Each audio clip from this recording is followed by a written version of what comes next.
Vamos a continuar con el bloque tercero del curso ICM 3762, un bloque que tiene que ver con eficiencia energética y en general todo lo relacionado con la energía involucrada en los procesos de manufactura, los cuales podemos de alguna manera separar o dividir en métodos que son de separación, obviamente. Si ponemos un título acá, energía en los métodos de manufactura,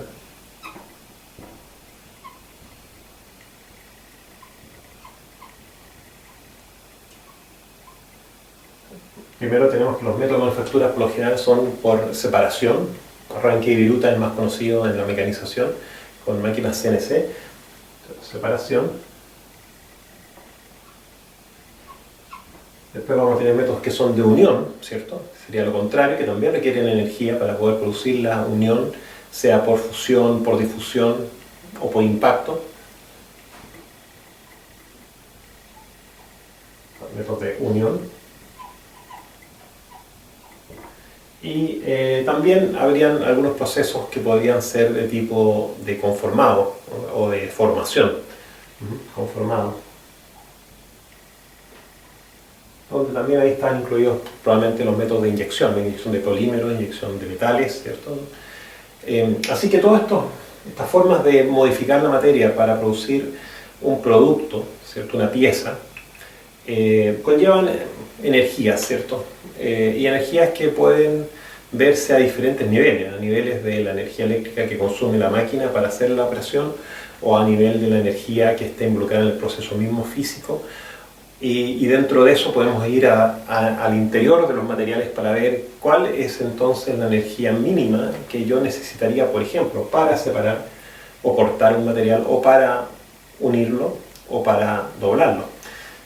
Y si soy capaz de evaluar o estimar esa cantidad de energía, podría obtener algún concepto de eficiencia, porque podría compararla con la energía que realmente me está costando hacer el proceso, ¿cierto? Yo puedo medir la corriente eléctrica que consume un torno, ¿cierto?, durante todo el proceso de mecanización, y sé el voltaje también, así que sé la potencia consumida eléctrica, y por otro lado puedo estimar a diferentes niveles la energía que voy a necesitar solamente para arrancar el material o separarlo desde la pieza original. Y eso me va a dar un índice de eficiencia, y vamos a ver algunos casos acá, un caso bien fundamental donde nos vamos a sorprender, que probablemente para poder separar un material se requiere muy poca energía, y que los métodos actuales son bastante poco eficientes, y siento que estamos hablando de métodos actuales, modernos, ¿cierto?, en lo que convoca este curso de métodos modernos de manufactura, pero aún así la eficiencia puede ser baja, y por lo tanto hay una brecha donde se puede investigar y desarrollar nuevos procesos que sean un poco más eficientes que los actuales, y de esa manera avanzar la tecnología. Entonces lo que quisiéramos ver ahora, ¿cierto?, es cuantificar cuánto es la menor energía necesaria para separar un bloque de material. Por ejemplo, tenemos una barra de material de acero, de hierro, y queremos separarlo. Para separar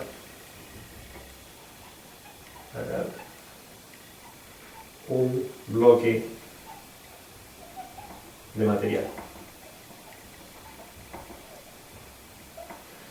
¿cierto? Queremos ver cuánta energía, cuántos joules son necesarios para poder separar un bloque de cierta área, de cierta sección recta. Por lo tanto, podríamos encontrar una densidad de energía, cuántos joules por milímetro cuadrado, por centímetro cuadrado necesitamos para poder realmente separar una placa en dos mitades, ¿cierto?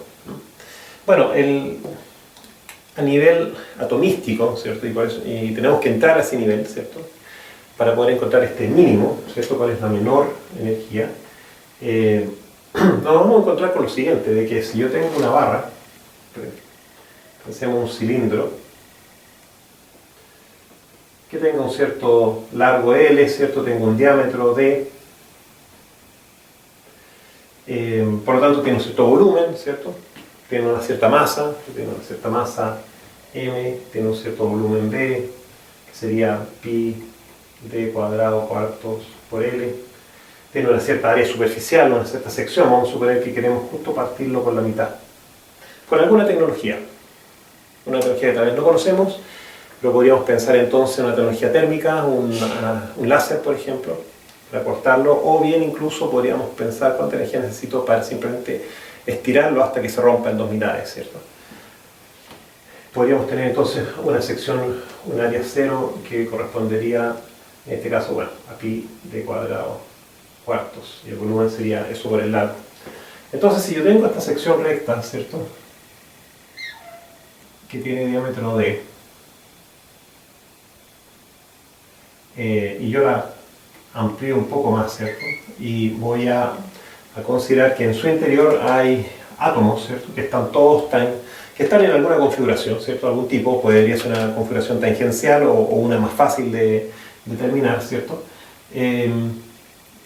o incluso podríamos hasta llegar y decir, consideremos esta sección recta un cuadrado, ¿cierto?, para la facilidad de cálculo. Pero dejémoslo como un diámetro, pero sí estamos suponiendo de que los átomos están unos al lado del otro, ¿cierto?, llenando este espacio. En una configuración más bien cuadrada, ¿ya?, en un empaquetamiento más bien cuadrado, no de máxima compactación. Así que estos son átomos, los átomos del material. Vamos a suponer que esto es una barra de hierro, de F de hierro. Entonces tenemos los diámetros, ¿cierto? Tenemos el diámetro atómico del Fe por un lado, y por otro lado tenemos el diámetro de esta varilla, de este tocho de material. Por lo tanto, el número de átomos que habrían a lo largo de este diámetro sería simplemente el diámetro partido por el d minúsculo del hierro, ¿cierto? Y podemos decir entonces que el área básicamente va a ser, como lo tenemos ahí, d cuadrado pi dividido por 4, pero vamos a suponer que pi, que es 3,14 dividido por 4, es 1 básicamente. Lo vamos a asumir a d cuadrado simplemente. Ese sería el área. Entonces, de alguna manera, el número total, ¿cierto?, de átomos que podríamos tener por unidad de área, ¿cierto?, lo podríamos obtener de alguna manera. Esto es el número de átomos en el diámetro, ¿cierto? Esto es diametral, esto es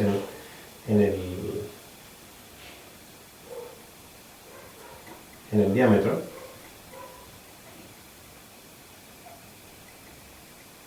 Pero si es que queremos el número total de átomos por unidad, ¿cierto?, podríamos entonces ver que la dependencia simplemente es cuadrar esto, ¿cierto? En otras palabras, necesitamos que el número de átomos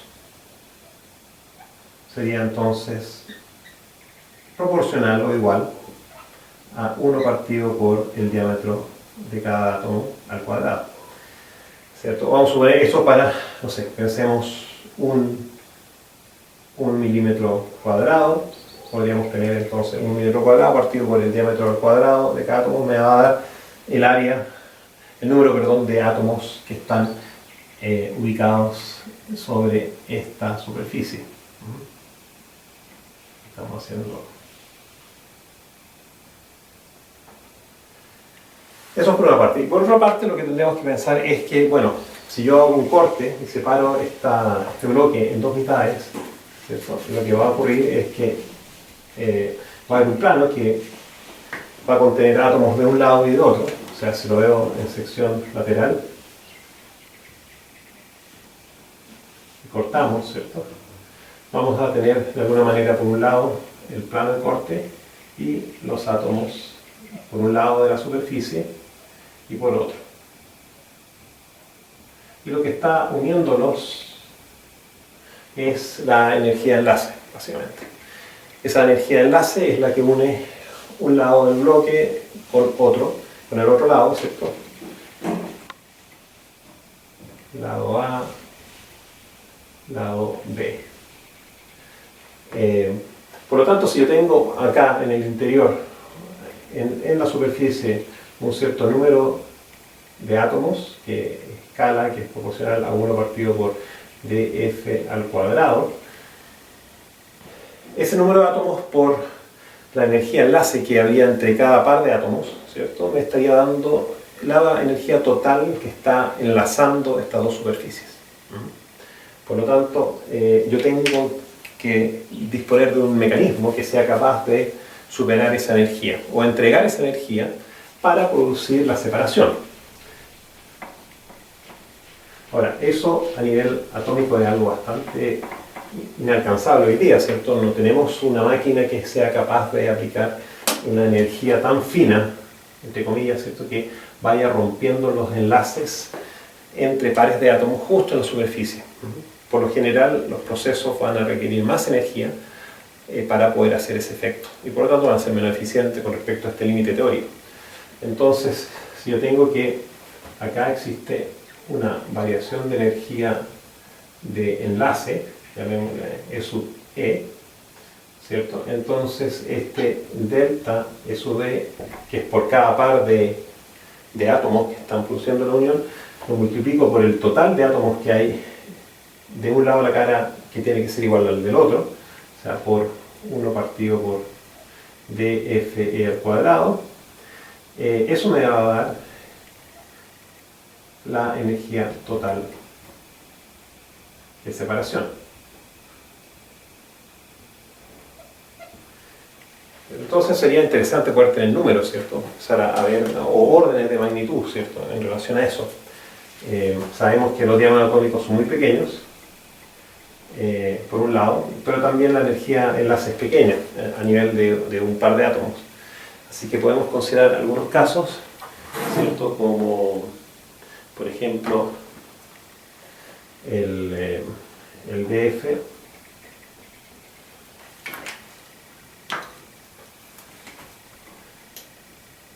de F, ¿cierto?, es del orden del hierro, es del orden de 2,7, ¿cierto?, 2,7 átomos, perdón, 2,7 2,2 por 10 a la menos 7, es a la menos 7 milímetros. Ese sería el valor del el diámetro. Por lo tanto, 1 partido por esta magnitud al cuadrado, ¿cierto? Esa magnitud al cuadrado nos va a dar, ¿cierto?, dividiendo por 1 milímetro cuadrado, ¿cierto?, nos va a dar un total de bastante alto, casi de 2,07 por 10 al menos 13 átomos en contenido en esa unidad, o sea, por milímetro cuadrado. Así que es un número muy alto de átomos, pero la energía de enlace por lo generalmente va a ser pequeña. La energía de enlace, si la medimos, ¿cierto?, en joules por átomo o en electronvolts, ¿cierto?, es por lo general una cantidad pequeña. Esa energía aproximadamente es del orden de 6 por 10 a la menos 19 joule por átomo.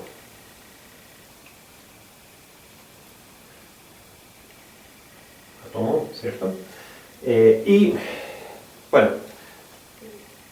si tenemos esta cantidad de átomos y hacemos el producto de ambas energías, ¿cierto?, nos va a dar un factor de 10 a la menos, básicamente 10 a la menos 6, ¿cierto? Sería del orden, esto nos estaría dando entonces algo del orden de 12 por 10 a la menos 6 joules, ¿cierto?, por milímetro cuadrado, ¿cierto? O sea, casi 12 microjoules por milímetro cuadrado.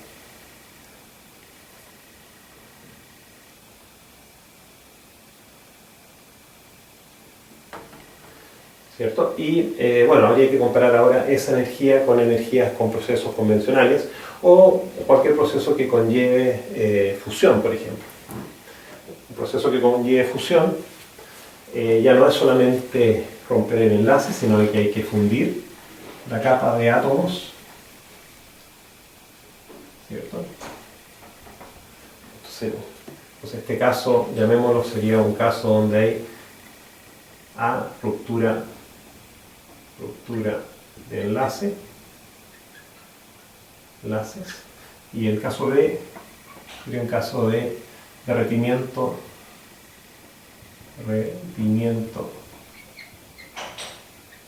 del material.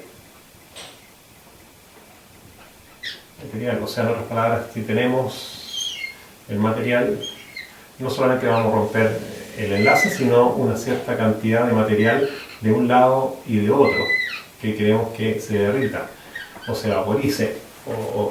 Y esa cantidad mínima, este volumen, por así decir, volumen de vaporización,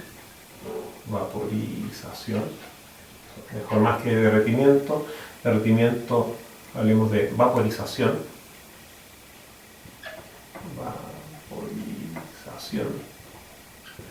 ese volumen de vaporización, ¿cierto?, sería el área sería el volumen, ¿cierto?, correspondería al el área, que sería pi d cuadrado cuartos por el diámetro del átomo. Sería el mínimo. Ese sería el orden, el área por ese diámetro.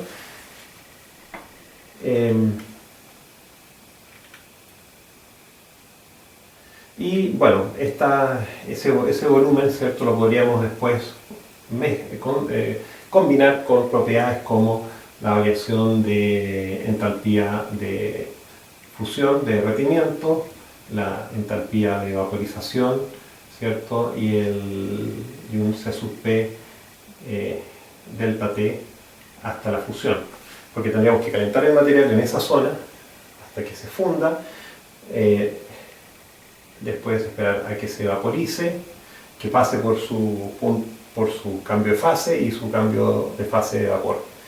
Si consideramos todos esos términos, ¿cierto?, y a todo eso lo llamamos delta H como entalpía.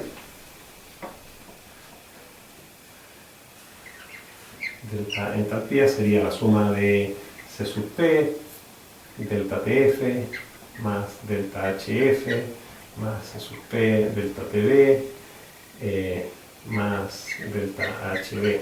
Si todo eso lo sumamos y lo multiplicamos, este delta H, que lo hacemos con unidades de joule por milímetro o metro milímetro cúbico, y lo multiplicamos por el volumen que tenemos que vaporizar, delta H estaría siendo multiplicado por volumen de vaporización.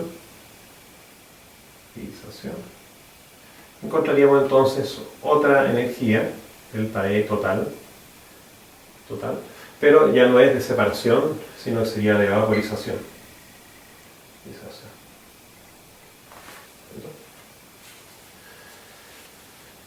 Bueno, esa energía de vaporización, si uno la calcula, ¿cierto?, tiene un valor, ¿cierto?, aproximadamente del orden de 15. Es una energía que es del orden de 15. La primera era de 12, esta es de 15 joules por metro cuadrado. Acá, perdonen, estos son milímetros cuadrados, bueno, o mejor dicho, si queremos pasar los milímetros cuadrados a metros, ¿cierto?, sabemos que en un metro al milímetro, entonces esto simplemente se convierte en 12 por joule partido por metro cuadrado. Acá tendríamos el orden de 15, ¿cierto? Y podríamos incluso también calcular un tercer caso, que sería un caso para caso ABC, que sería por elongación o estiramiento, elongación hasta la fractura. Y básicamente ahí la energía, ¿cierto? Esta variación de energía total no sería más que, y si consideramos que el material se va a comportar de manera lineal, ¿cierto? No es un material que, o sea, se rompe antes de fluir, por ejemplo, es obviamente una fracción, pero para simplificar el cálculo, sería simplemente un medio del esfuerzo de fractura por el sigma de fractura. O sea, básicamente un comportamiento lineal elástico hasta la ruptura, acá tendríamos el sigma de fractura y el epsilon de fractura. Toda el área bajo la curva de este triángulo me estaría dando la energía por unidad de volumen para poder fracturar el material. Entonces estaría en joules por metro cúbico, pero tenemos el volumen del dispositivo, ¿cierto? Y lo podemos también llevar a unidades de joule por área, porque tenemos el área también. Entonces básicamente es multiplicar este valor, delta E total, este sería delta E prima, si multiplicamos delta E total prima por el largo, ¿cierto? Nos va a dar unidades de joule por metro cuadrado hasta la fractura, y ese valor alcanza del orden de una cantidad bastante más considerable, es del orden de 7 por 10 a la 6 joule por metro cuadrado. O sea, ya vemos que estaríamos pasando casi 5 veces, 5 órdenes de magnitud mayor, desde una separación de enlaces atómicos a una vaporización localizada. Esto está localizado acá. Localizado a una elongación hasta la fractura, ¿cierto? Y si tomamos datos de métodos modernos disponibles hoy día en el mercado, y uno de ellos es la tecnología de corte láser, ¿cierto? Que si bien ya tiene más de 40 años en el mercado, es todavía considerada una tecnología moderna. Esa tecnología, ¿cierto? Y podemos anotar un comentario de ella, claro. Tiene un valor también que está un poco menor que lo que sería por elongación hasta la fractura, o esto también correspondería a lo que es corte o cizaña. Un caso D sería corte por fusión usando unas láser, ¿cierto? Hoy día los láseres industriales de corte tienen la característica que han reducido su longitud de onda a una micra. 10 años atrás se usaban láseres con 10 micrones, así que eso hacía que la energía requerida fuese aún mayor. Pero hoy día estamos viendo que para un corte por fusión usando láser, que podría ser de CO2 o de fibra, estaríamos con una energía total láser por unidad de área, por supuesto, del orden de aproximadamente 5, casi 6 por 10 a la 6 joules por metro cuadrado. Así que vemos que corte láser, que es algo bastante moderno, cizañe por deformación mecánica, plástica, si bien estamos considerando un material que es lineal elástico solamente, están del orden de 1.000.000 de joules por metro cuadrado, contra una tecnología que no existe todavía, que es poder separar los átomos de la sección recta simultáneamente, y solamente los átomos de la interfase, nos estaría dando del orden de 12 joules por metro cuadrado. Y si bien, si yo logro concentrar energía simultáneamente en justo la frontera de la interfase y solamente vaporizar una capa de átomos, estaríamos hablando de 15 joules. Si tuviese que vaporizar dos capas, 30, estaríamos igual del orden de 5 veces menos, 5 órdenes de magnitud menos energía que la que se está utilizando actualmente. Por lo tanto, hay una brecha enorme. No pensemos en llegar a 5 órdenes de magnitud, sino tal vez llegar a 4 o 3 órdenes o 2 órdenes de magnitud, 100 veces menos energía. Eso ya produciría una mejora sustancial en el consumo de energía de los procesos de corte, que son mayoritarios, ¿cierto? Un ejemplo que se puede mencionar es que básicamente uno podría hacer la siguiente pregunta: si cualquier sección recta de barra y hierro se podría separar mediante un proceso de ruptura simultánea, o sea, la más eficiente, la más pequeña, ¿cierto?, de enlaces con la energía involucrada en el salto de una persona de unos 70 kilos por una altura de 10 centímetros. O sea, un pequeño salto de 10 centímetros a una persona de 70, 80, 90 kilos produciría una energía en joules que permitiría cortar, y atentos, un área de hierro, ¿cierto?, de acero, del orden de 5, casi 6 metros cuadrados. Ya vimos la idea de cuánta energía necesitamos para separar un bloque de material y llegamos a una conclusión muy interesante de que si tuviéramos una tecnología que pudiese separar a nivel atómico un plano de átomos de otros, rompiendo solamente el enlace entre cada par de átomos, la energía estaría requerida, ¿cierto?, sería para una barra de acero, sería del orden de 12 joules por metro cuadrado de área de corte. Si ocupamos una tecnología también que no existe hoy en día, de vaporización localizada de un plano atómico o de dos planos atómicos, ¿cierto?, necesitaríamos del orden de 30 joules por metro cuadrado, ¿cierto? Si pasamos a un proceso de corte mecánico, cisalle, llámesele, elongación hasta la ruptura, fractura, vemos sorprendentemente que se requiere del orden de casi 7 millones de joules por metro cuadrado. O sea, se requiere mucha energía primero en deformar todo el material y después puede llegar a la fractura o entrar en un rango plástico hasta que este se rompa. O sea, hay mucha energía que se pierde para llegar al culmine, que es la fractura o separación. En el caso de un proceso láser, que es una tecnología moderna, necesitaríamos del orden también de 6 millones de joules por metro cuadrado. No obstante, el láser es capaz de focalizar, pero no va a ser capaz de focalizarse solamente en 2, 3, 4, 10 planos atómicos, sino tal vez en miles de planos atómicos, ¿cierto? Entonces, por lo tanto, aumenta la energía considerablemente, y si hacemos ese cociente de 7 millones contra 10, 30, estamos hablando de casi 5 órdenes de magnitud, donde hay espacio para investigar sobre cómo hacer más eficientes los procesos de separación. Lo mismo va a ocurrir para los procesos también de unión. Así que vamos a continuar con esto. Y el otro tópico que se quiere desarrollar un poquito más en profundidad es relacionado al requerimiento energético de las máquinas que se usan en general para todo tipo de procesos, sea corte, sea unión, sea tratamiento superficial, sea tratamiento térmico, deformación, etc.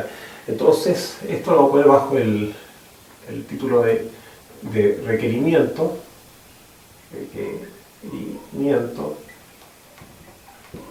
energético, ¿cierto?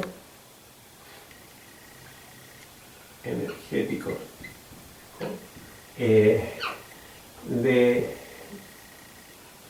del proceso o de las máquinas.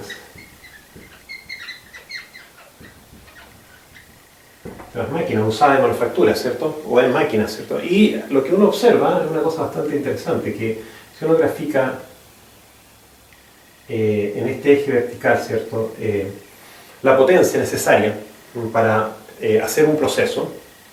Acá tenemos potencia.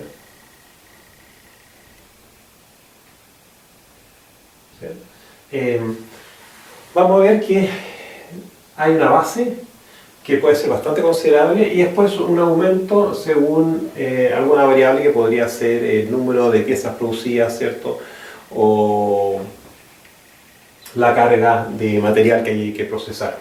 O sea, podríamos ver que hay un punto base y una cierta pendiente para lograr acá alguna cantidad de piezas, cierto número de piezas o cantidad de material.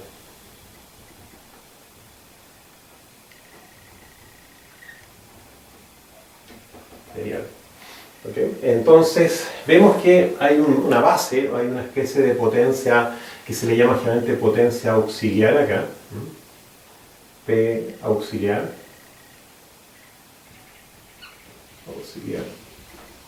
que involucra toda la potencia eléctrica por general necesaria para asistir el proceso. Pensemos en un torno que requiere un sistema de lubricación, ¿cierto? De refrigeración. Uno requiere una bomba que haga mover el lubricante. Eso requiere de energía adicional que no está directamente relacionada con el proceso mismo de manufactura, de arranque viruta, ¿cierto? Pero también ahí está toda la energía que hay que vencer o potencia que hay que vencer asociada al roce de las piezas, ¿cierto? De las piezas mecánicas para hacer mover el husillo, ¿cierto? Los carros, y también, por supuesto, ya viene el proceso mismo, y ese proceso mismo estaría relacionado, pensemos, con esta cuña acá, que va a tener una pendiente, pero comparativamente la potencia, esto sería potencia total acá, ¿cierto? Potencia total, y esto sería por manufactura. Y esto es auxiliar. Entonces, claro, si no hago ninguna pieza, prendo la máquina, potencia auxiliar, y empiezo a producir piezas, y a medida que produzco voy consumiendo más energía. Puede ser que la tendencia sea lineal, hay una pendiente, ¿cierto? Y esto va a ir dependiendo de cada tipo de tecnología, ¿cierto? Y esto puede ser aplicado a una planta, ¿cierto? Un conjunto de máquinas, es algo muy general. Si lo queremos ver de manera analítica, ¿cierto? Vemos esta relación, y lo que estamos diciendo es que la potencia, ¿cierto? Va a ser la potencia auxiliar, esto es en cero número de piezas, cero carga de material, potencia auxiliar, más una pendiente acá. Esto tiene una cierta pendiente, la cuña tiene acá una pendiente que vamos a llevar K minúscula, K, por número de piezas o cantidad de material. Esto básicamente pasa a ser una especie de M punto, tasa másica, kilos por hora. Entonces acá ponemos el M punto. Entonces vemos que esto no es más que un comportamiento lineal, pero lo interesante es normalizar por 1 partido por M punto.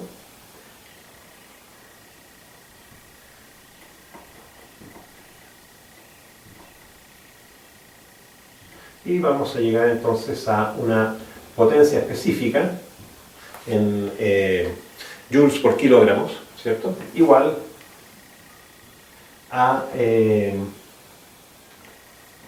¿cierto? Que sabemos que es constante, pero a medida que aumentamos el M punto, lo que vemos que este término va a ir siendo cada vez más pequeño, más un límite, que sería la constante K o pendiente. Entonces, teniendo esta relación, ¿cierto? P partido por M punto igual a P partido por M punto más K, podemos graficar esto, ¿cierto? Y lo podemos graficar en ejes logarítmicos, ¿cierto? Y acá vamos a tener P partido por M punto, y acá M punto. Y vamos a ver que el comportamiento básicamente sería este. O sea, es decreciente, negativo, pendiente negativa, hacia una asíntota que va a tener un valor proporcional o función de K, de la pendiente de aumento de consumo de energía por pieza o kilo de material procesado, ¿cierto? Sería interesante poder aplicar un logaritmo a esta ecuación, pero no se puede, se complica, ¿cierto? Pero vemos que al graficar acá en log, ¿cierto? Y acá también en log, esto va a estar en joules partido por kilogramos, y esto sería en kilogramos partido por hora. Vemos que por el hecho que está M punto en el denominador, en una escala log eso me da una pendiente negativa, ¿cierto? Que es la que se estaría manifestando acá. En las transparencias claramente hay un gráfico que tiene esta apariencia, pero es un gráfico con datos empíricos de muchos procesos y distintos procesos, ¿cierto? Lo cual muestra también esta tendencia, ya se ve como una banda, no solamente una línea, porque son muchos procesos los que están ubicados en esta zona. Son distintos procesos, nuevamente acá tenemos P partido por M punto, y acá tenemos M punto. Y lo que se observa muchas veces es que este ancho está más o menos agotado, ¿cierto?, en los procesos de manufactura, pero acá hay una gran división entre procesos que han logrado llegar a la meseta. Recuerden que esto está escalando con respecto al K, ¿cierto? Por lo tanto, hay procesos que han logrado obtener esta meseta. Esta gráfica se llama la gráfica tipo hockey. Gráfica hockey. Palo de hockey le llaman. Palo de hockey. O bastón de hockey, ¿cierto? Con la forma que tiene como una J. Acá hay una parte que es esta meseta, ¿cierto? Acá hay una meseta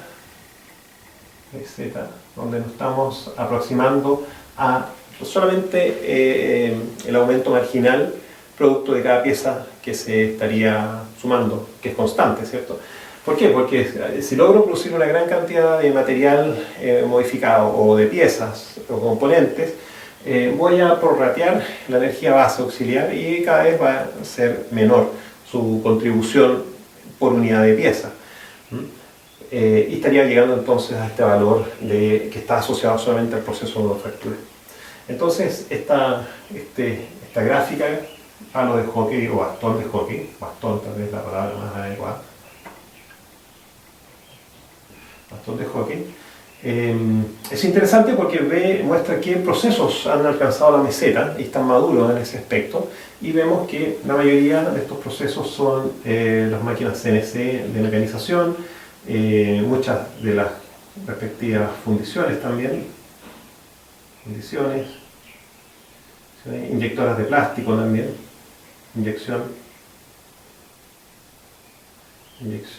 de plástico, están en esta zona. En esta zona alta, ¿cierto?, donde hay un consumo muy grande de energía, ¿cierto? Acá están muchas de las tecnologías asociadas a semiconductores. O sea, todo lo que es fabricación de microchips o incluso dispositivos para captura de energía radiante solar, paneles solares, están en esta zona, ¿cierto? Lo cual es bastante preocupante porque la cantidad de energía, joules por kilo de material fabricado, es muy alta en comparación a la que se obtendría en otros procesos. Es por el proceso mismo, ya que muchas veces en esas máquinas se requieren calentar hornos, ¿cierto?, a altas temperaturas, y las pérdidas de calor son considerables, por así decir. Y también la cantidad de material que se procesa es muy pequeña, ¿cierto?, porque los paneles son muy delgados, e incluso los microchips también son plaquetas muy delgadas de material basado en silicio. Por lo tanto, todo lo que es semiconductor está en esta zona, y algunas tecnologías modernas como láser no han llegado, todavía están arriba, láser, y una que uno esperaría que llegue para poder decir que sea parte de esta revolución 4.0 es la manufactura aditiva. La manufactura aditiva también se encuentra ubicada MA todavía hacia la meseta, pero no llega. La única tecnología de manufactura aditiva que ha llegado a la meseta ha sido la tecnología que se llama BAM,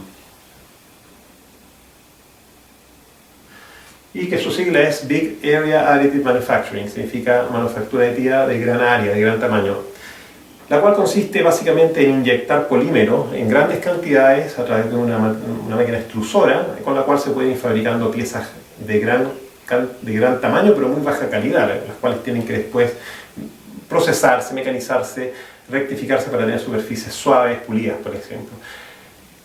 Entonces uno diría, bueno, ¿qué pasa con la tecnología FDM? ¿Cierto? Las MakerBots que todos conocemos y que han proliferado en los últimos 10 años, ¿cierto?, originalmente por el desarrollo y diseño de Stratasys, de sus máquinas FDM de Fused Deposition Modeling. ¿Qué ha pasado? Y bueno, el problema es que ahí se demuestra de que si yo quiero aumentar la cantidad de masa que sale por la boquilla, ¿cierto? Tengo que aumentar el área, ¿cierto?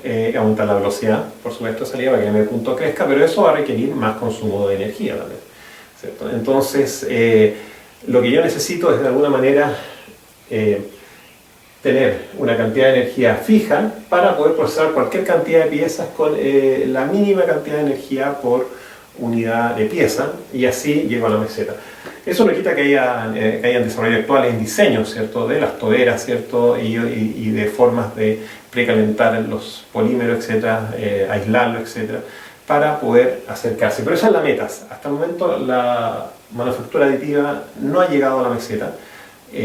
Si llega, se dice que entonces esa tecnología es energéticamente rentable y permite economías de escala, ¿cierto?